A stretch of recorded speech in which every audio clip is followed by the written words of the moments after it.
Antonio Gramsci, an Italian politician, once said, "The old world is dying, and the new one struggles to be born. Now is the time of monsters."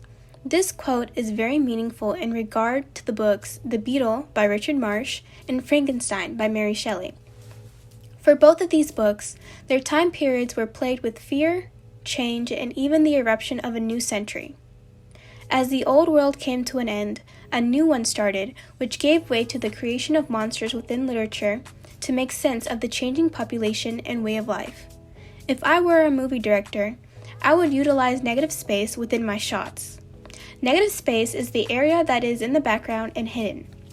However, if used, it can depict the audience's worst nightmares by introducing the monsters that are looming and waiting to attack, which symbolizes the fear that many people were experiencing during the 17th and 18th centuries.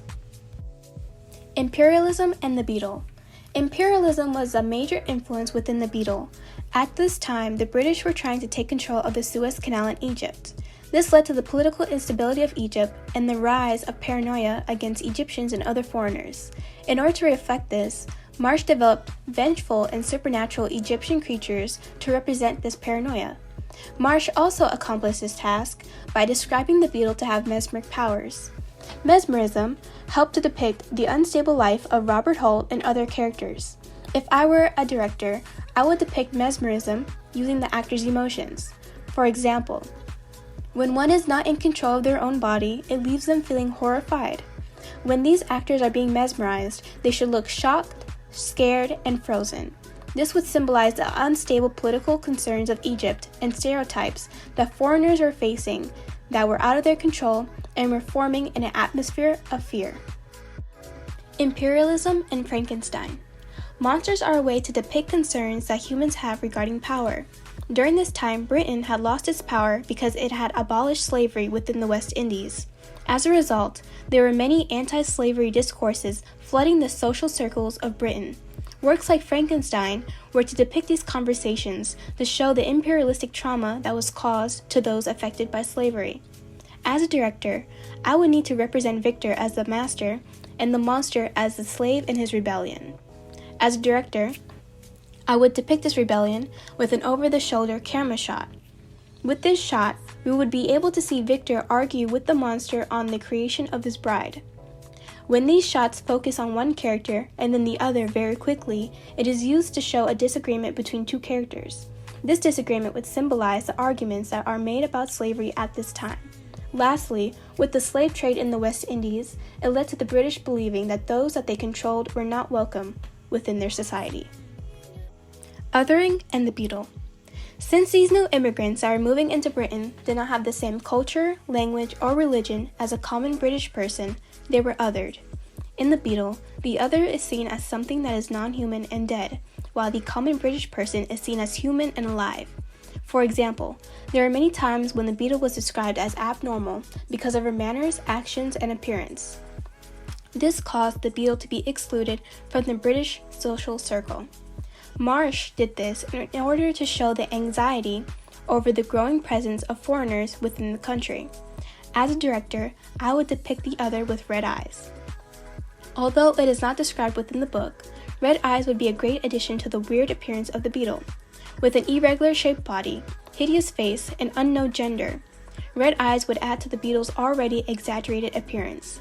It is also said that characters with red eyes are seen as evil, powerful, or dangerous, which would explain the beetle's unnormal manners and actions. Othering and Frankenstein. The monster is described as non-human and dead because he is made from dead body parts. There were many times when the monster was othered because he was rejected from society and his own creator due to his looks. After slavery was abolished in the West Indies, a lot of Africans were moving to Britain. Shelley wrote this book to depict an exaggerated reason as to why these immigrants were treated the way they were. The monster and his loneliness, due to being othered, is a way to represent these new immigrants who are also being shunned from society due to their physical features. As a movie director, I would depict this loneliness with the color blue. When Frankenstein was isolated in the wilderness, this landscape can be depicted with a blue hue. Blue symbolizes loneliness, emptiness, and depression. Through the use of this, I can also depict how immigrants were feeling when joining a new country with unwelcoming inhabitants. Unstable identities and the beetle. When analyzing the beetle, it is hard to label this monster with a concrete identity. Her identity is unstable because she can change from an old ugly man to a young beautiful woman, or she can change from her human form to her beetle form. Marsh decided to give the beetle an unstable identity to allude to how the identity of Egypt was unstable due to the British's control over them. A big part of this book is the horror aspect of it. It's horrifying to see something change right in front of your eyes. In order to depict this horrifying transformation of the beetle, I would use special effects like smoke. Smoke is used to diffuse light and conceal what audiences wish to see. When the beetle transforms, I would use smoke to increase anticipation by obstructing the viewer's view. This would add to the suspense and horror aspect of the movie. Unstable identities in Frankenstein. When analyzing Frankenstein, the monster was labeled as a monster without being given a chance to identify himself. However, despite this, he looked to change his identity because belonging in a society is a strong marker of one. Shelley wanted to depict how immigrants had to find their own place within society. However, they were pushed away, akin to how the monster was.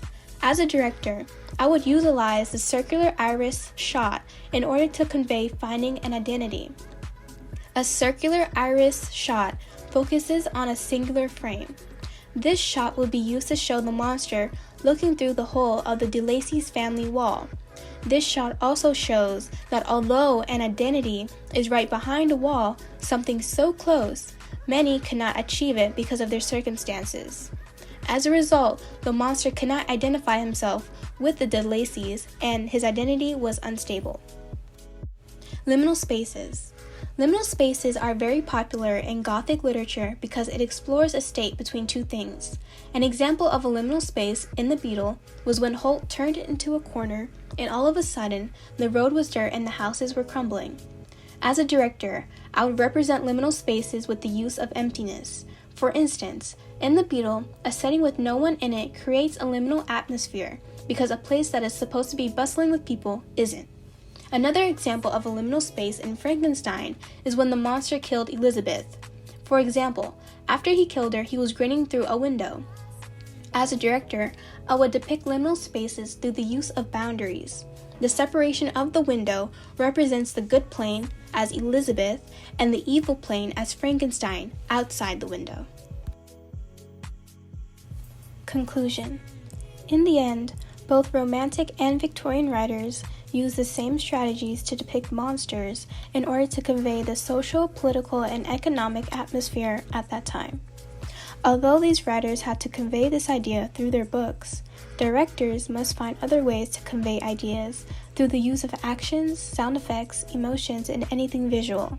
In my case, if I were a director, I would use a combination of colors, emotions, shots, and special effects to show how these Gothic characters were representative of those that they were written about.